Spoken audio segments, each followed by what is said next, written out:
тамошобинони иззатманд салом. این لحظه امکان دارد توسط برنامه اطلاعاتی کریمینالی اخباری وزارت کارهای داخلی از آن حادثه و واقعه‌های جنایتی که هفته سپری شده در منطقه‌های گوناگون کشور به وقوع آمدند و از جانب کارمندان میلیسیا آشکار کرده شدند شناس گردید. در استودیو با شما مهرخسار تولدزاده.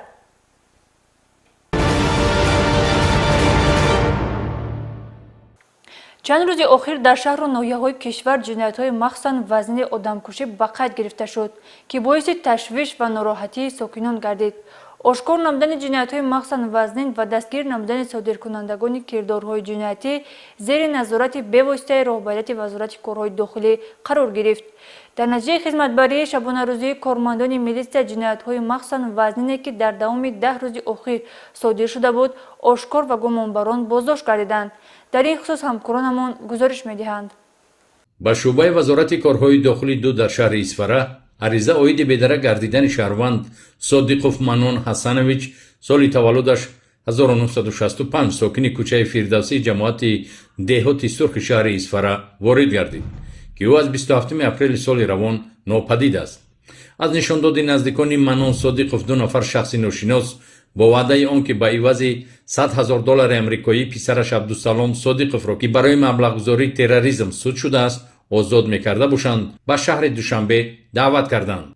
اما در نتیجه عملی سازی چاره‌بین‌های اپراتیوی جستجویی کارمندان میلیسیا پس از 5 روز بی‌درک گشتن منون صادقوف جسد او را با جراحت‌های گوناگون خلنده برنده که علامت جنایت داشت در حدود جماعت دهات سرخ دهه چهارباغ شهر اسفره از تخت زیر خاک پیدا کردند. شخصیت گمانبران جنایت مخصوصاً وزنین از طرف میلیسیا معین و دستگیر کرده شدند.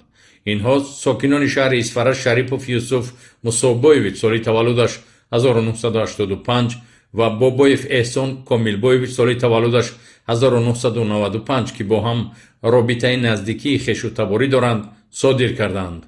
از نشان داد صادرکنندگان جنایت نقشه و عامل اساسی این جنایت مخصوصاً وزنین قبلا آگاه بودن گمانبران از $100,000 داشتن منون صادقوف و با هر راهی باشد مقصد این مبلغ را از خود کردن بود. گمانبران یوسف شریپوف و احسان بابویف 27 اپریل سال 2026 منون صادقوف را توسط автомашین تمغه BMW رقم قید دولتیش TJ 3377 ZZ02 به سمت شهر اسفره برده در داخل автомашین با مقصد صادر کردن جنایت غارتگری دست و پای او را بسته $100,000 جبر دیده را از آن خود کردند.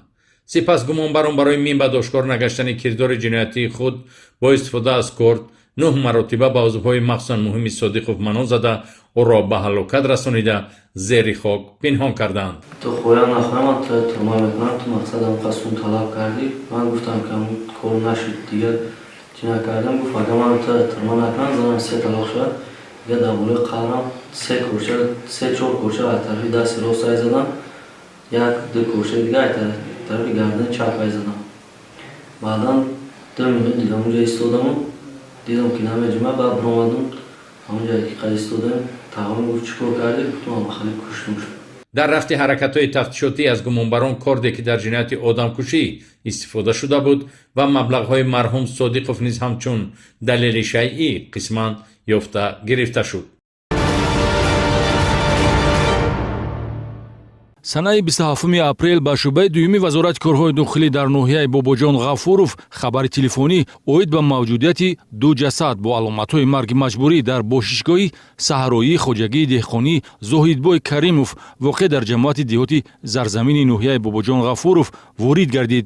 гурӯҳи фаврӣ тафтишотӣ муайян кард ки фоҷиаи хунин бо истифода аз силоҳи оташфишони шикорӣ содир шуда ба истиқоматкунандагони ҷамоати деҳоти хистеварз шаҳрвандон ҳоҷибоев насимҷон самадович соли таваллудаш 1979 ду тир ва султонов шарифҷон тухтабоевич соли таваллудаш 1985 се тир зада ҷароҳати ҷисмонии марговар расонида шудааст. дар ҷараёни пешбурди чорабиниҳои оперативию тафтишотӣ бо изи гарм маълум карда шуд ки ҷинояти мазкур аз тарафи шаҳрванд мавлонов хуршедҷон абдуғафорович соли таваллудаш 1980 истиқоматкунандаи ҷамоати деҳоти хистеварз ки дар ҳамин бошишгоҳи саҳроӣ истиқомат мекунад содир шудааст.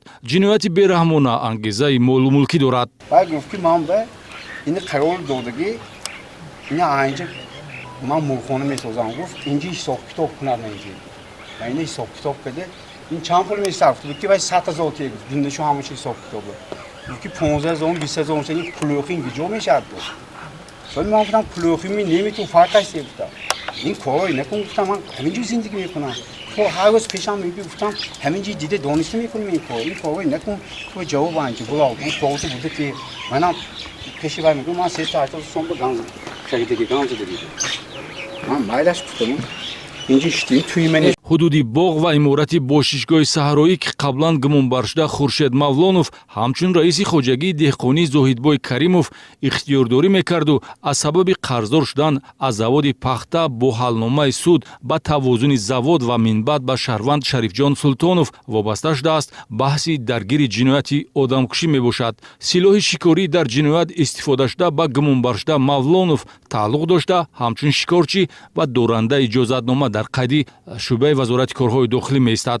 муноқиша асосан байни шарифҷон султонов ва хуршед мавлонов ба вуқӯъ пайваста дар пайи ҷанҷоли лафзӣ тавре гумонбаршуда нишондод медиҳад бо истифода аз камони шикорӣ ба тарафи муқобил тир холӣ мекунад ва ҳаракатҳои ҷиноятии худро идома дода насимҷон ҳоҷибоевро низ паронидааст. اینجا کج گفت شریف کج اینجا گفت من پاواز گفت زدم نیم کو من اینجا تیله کابه غلطی من نمیدونم زدم نیم هو اونجا رفته غلط نیم هو اونجا رفته نیم وای طرف نیم رفته اونجا غلطی و یش اینجا غلط бо мақсади пинҳон шудан аз тафтишот ва ҷавобгарии ҷиноятӣ гумонбаршуда мавлонов камонро бо худ гирифта аз ҷои ҳодиса фирор кардааст. зимни гузаронидани чорабиниҳои оперативӣ ҷустуҷӯи камондариёфт ва гумонбари фирорӣ дар ҳудуди ноҳияи шаҳристон дастгир карда шуд.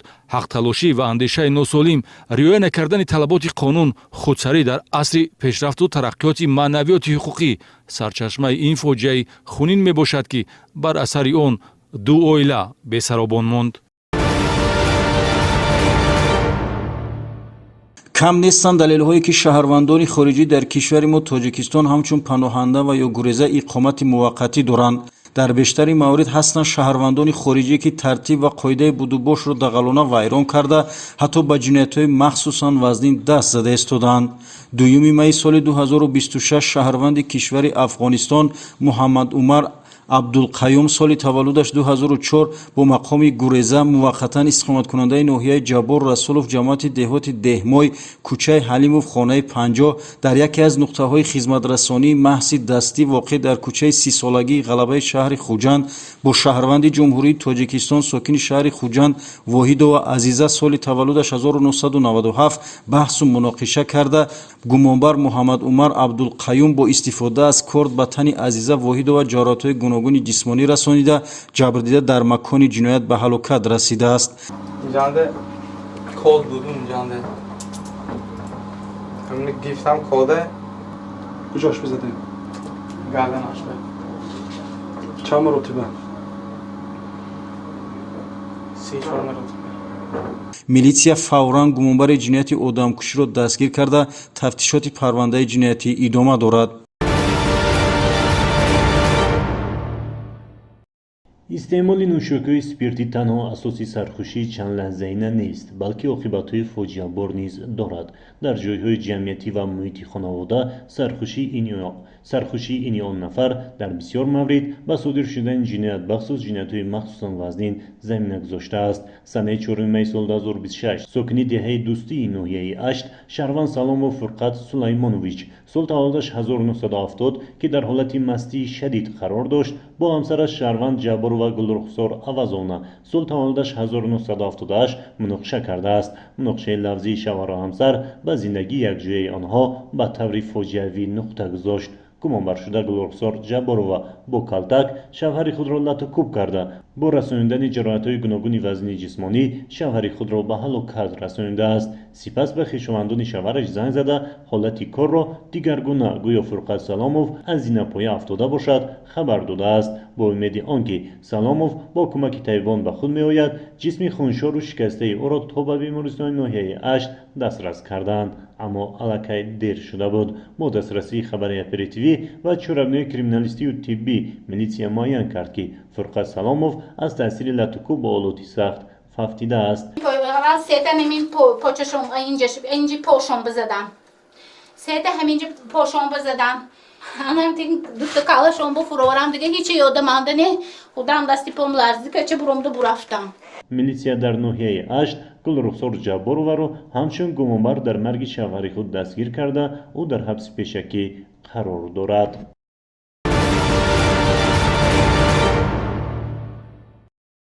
28 апрели соли 2026 ноболиғ Азе, хонандаи синфи се яке аз муассисаҳои таҳсилоти миёнаи умумии ноҳияи восеи вилояти Хатлон бо ҳамроҳии ҳамдарсонаш ба дарс рафту дигар ба хона барнагашт. сокинони маҳал аз бедара гардидани духтарчаи 10-сола дар тааҷҷуб буданд. милитсия барои пайдо кардани духтарчаи ноболиғ аз роҳ усулҳои оперативӣ корбарӣ мекард. 29 апрел мутаассифона ҷасади ноболиғ бо аломатҳои марги маҷбурӣ, тариқи буғӣ кардан ва бо нишонаҳои кирдори ҷоҳилона таҷовуз ба номус дар ҳудуди заминҳои кишоварзӣ пайдо карда шуд. милитсия барои содир кардани чунин як ҷинояти махсусан вазнин ва ноҷавонмардона нисбати ноболиғ сокини деҳаи қайнари ноҳияи восе хайриддини қурбоналии қодирзод соли таваллудаш 1991-ро дастгир кард. дасташ дидам ки як резинаке буд. ман ҳамон резинаки ҳамонро гирифта ҳамон гулӯяшро бастам, маҳкам бастам, дар замин хоб кардам, ҳамиҷаш банд дошт, ба дастаашро паси пушт бастам, дастаашро паси пушт бастаму дар дарони алафзор кашида бурдам.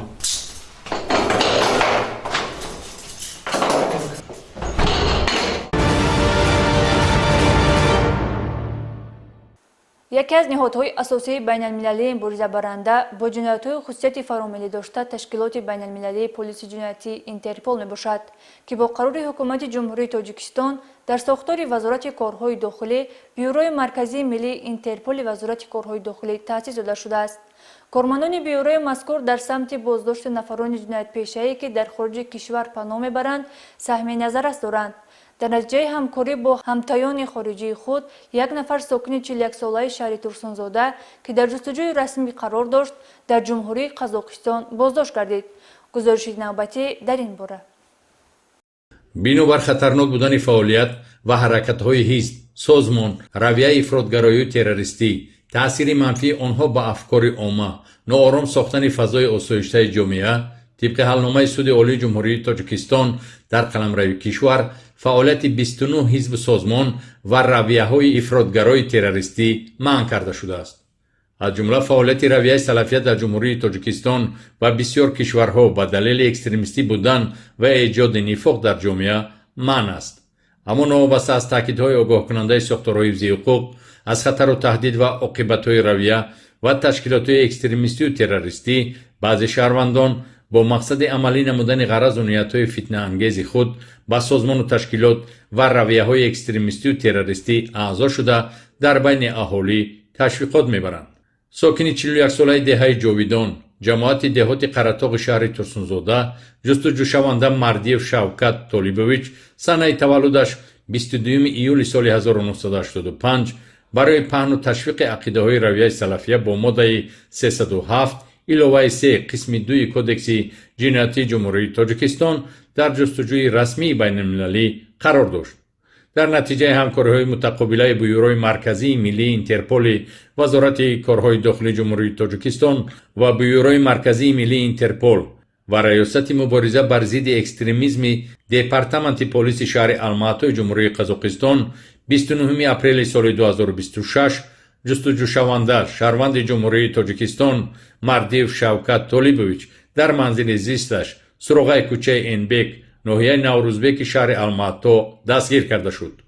ҷустуҷӯшаванда Шавкат Мардиев ки барои содир кардани ҷинояти экстремистӣ паноҳ мебурд, боз ба ҷинояти махсусан вазнин, парвариш ва нигоҳдории маводҳои нашаддор даст задааст. ӯ ки дар зоҳир худро пеши назари омма бо тақвою парҳезкор вонамуд мекард, дар дохили хонаи истиқоматиаш бо тарзи махсус миқдори зиёди ниҳолҳои бангдонаро бо мақсади истеъмол ва ба фурӯш баровардан парвариш мекардааст. ниҳолҳои бангдонаи дарёфт кардашуда 20 адад буда вазни умумии он 8 килограммро ташкил медиҳад. айни замон дастгир шуда Мардиев Шавкат Толибович аз ҷониби мақомоти ҳифзи ҳуқуқи ҷумҳурии Қазоқистон ба ҳабси пешакӣ гирифта шуда нисбати ӯ ҳаракатҳои тафтишотӣ идома дорад.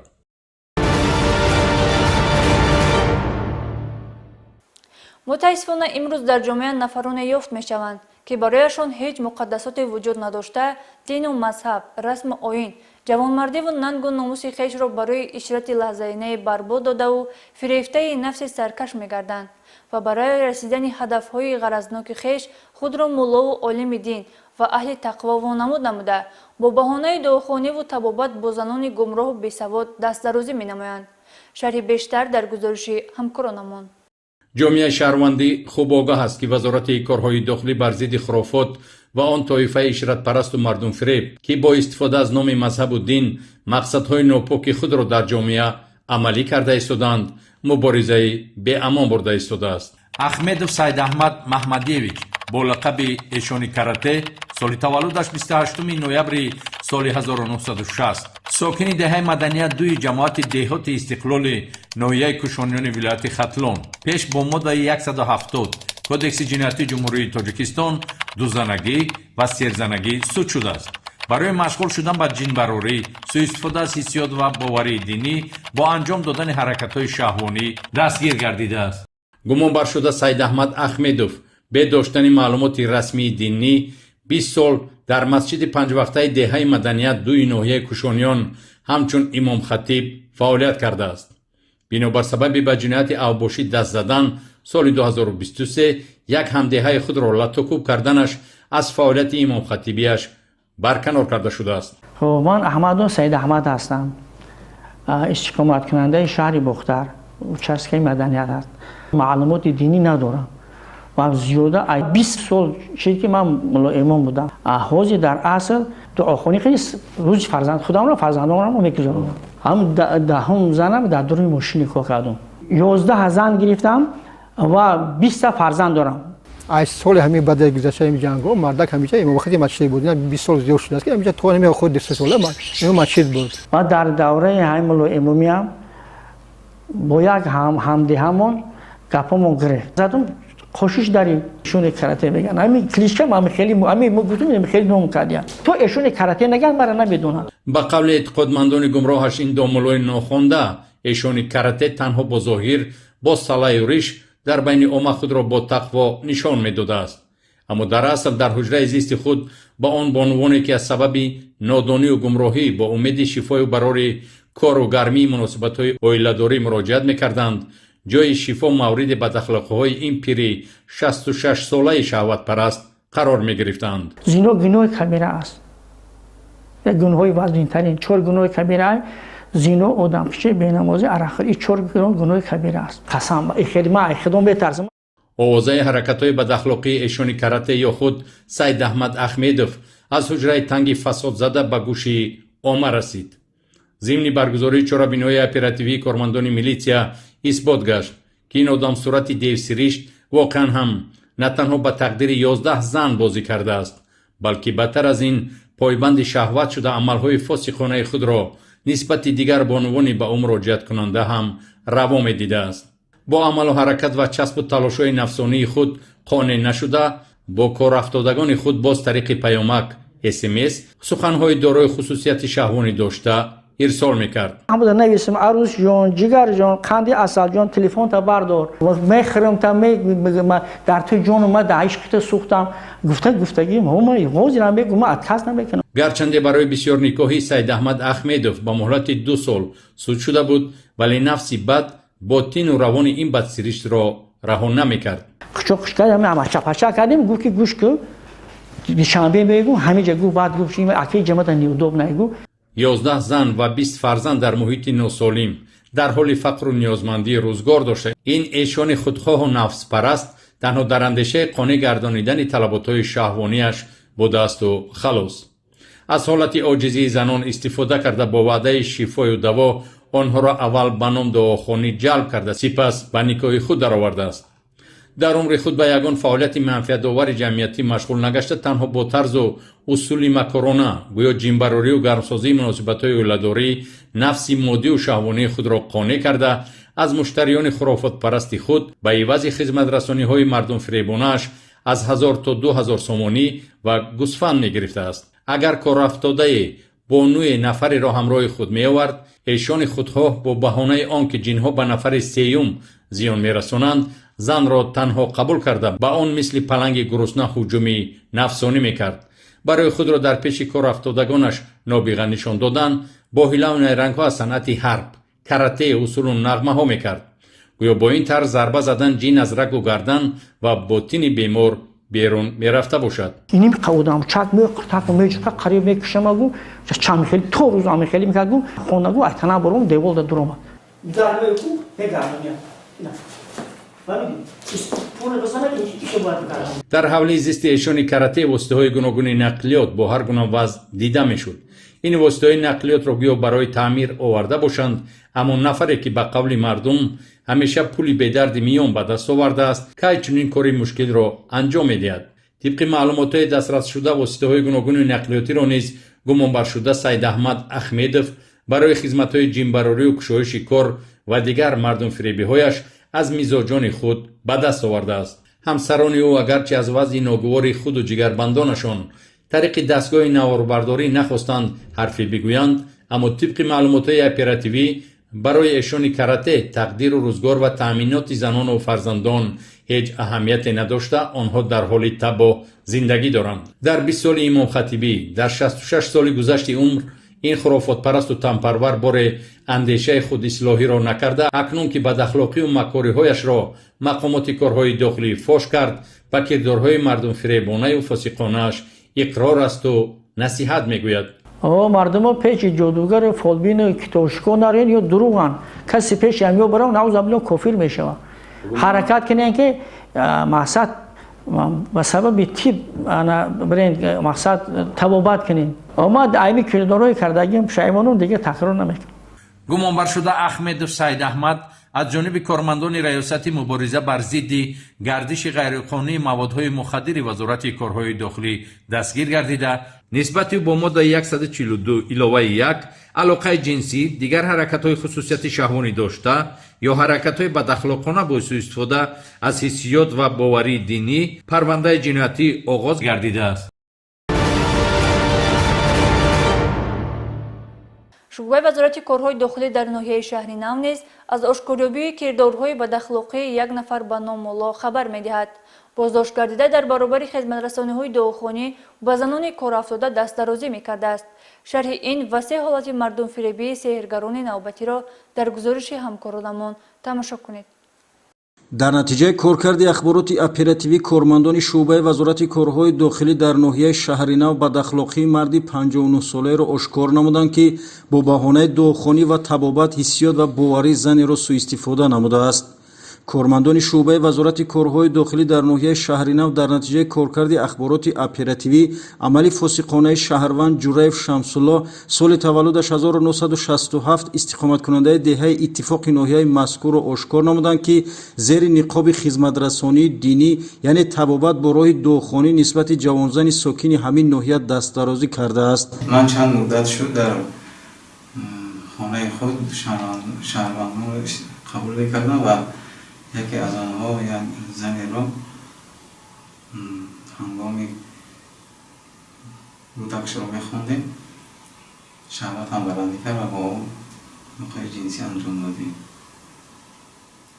از یک کردار خود پشیمان است. اصول مردم فریبانه طبابت با راه دعاخوانی و انجام عملهای فاسقانه در حالی است که مرد روزگاریده جوریف شمس‌الله معلومات دینی ندارد و با راه خودآموزی یکچند آیت و سوره ها را از خود نموده است. در خانه استقامتی جوریف شمس‌الله حجره علاهیده برای قبول شهروندان موجود بوده، همزمان از جانب او خدمت‌رسانی‌های دعوتی نیز انجام داده میشد. علام‌آور آن است که اجرای حرکت‌های خصوصیت شهوانی داشته در جریان دعاخوانی و سوء استفاده از حسیات و باوری دینی جبر دیده صورت گرفته است. اوازه اعمال ضد اخلاقی فاسقانه دسترس میلیسیا گشت و در دایره کارکردهای اپراتیوی تصدیق یافت. پنهان ماندن چنین بدرفتاری میتوانست به ادامه یابی بداخلاقی مساعدت نماید. عین حال در مقامات پرکاتورای ناحیه شهرنو از روی حادثه با ماده 142 علاوه 1 کدکس جنایتی جمهوری تاجیکستان پرونده جنایتی آغاز و گمانبر شده برای علاقه جنسی، دیگر حرکت‌های خصوصیت شهوانی داشته یا حرکت‌های بداخلاقانه با سوء استفاده از حسیات و باوری دینی به جوابگری جنایتی جلب شده است. дар идомаи коркардҳои оперативӣ кормандони шуъбаи вазорати корҳои дохилӣ дар ноҳияи шаҳринав кирдорҳои зидди қонунӣ 3 нафар сеҳргару фолбинро ошкор намуданд. инҳо бобоев подавон соли таваллудаш 1956, муродов сафаралӣ соли таваллудаш 1965, тураев мирзо соли таваллудаш 1947 сокинони ноҳияи мазкур мебошанд ки ҳар кадоме бо усули махсус ба мардумфиребӣ машғул буданд. масалан муродов сафаралӣ хизматрасонии дуохониро тариқи вотсап ба мизоҷоне ки дар хориҷи кишвар қарор доранд анҷом додаву ба онҳо ваъдаи шифо ёфтан медодааст, ҳамзамон ба ин роҳ аз онҳо маблағ меситонидааст. мизоҷони худро дар ки федератсияи Россия ҳастам бо воситаи ватсап мехонам испан баъд аз оне ки хондам ва ё овозӣ мекунам испанша дуд мекунам. мизоҷони ман дар ин ҷо нест. ман 1.5 сол шуд ки дуохонӣ мекунам тариқи ватсап. бобоев подавон ва тураев мирзо бошанд бо истифода аз ашёҳои кара хизматрасониҳои мардумфиребонашро анҷом медоданд. гуфтанд ба маврид аст ки номбурдагон амалҳои ғайриқонунӣ худро ба таври пинҳонӣ дар манзили зисташон асосан ба нафарони бовариноки худ анҷом дода бо ин роҳ маблағ мегирифтанд. дар хони шимия духтарак омад дами хони барои чӣ барои таваллуд кардаам гуфт аридур омдааст ноумед нашавида ҳамин хондам додам фарзанддор шуданд. من معلومات دینی ندارم با دعاخوانی مشغولم. یک زنه پیش من اومد که همین دماد ما با نگاه نمیکنه دختر من نگاه نمیکنه و شما التماس ما را همین یک کاری کنه که هم دماد ما به مبلغ روی کنه در روسیه زندگی ما مزمین شده است.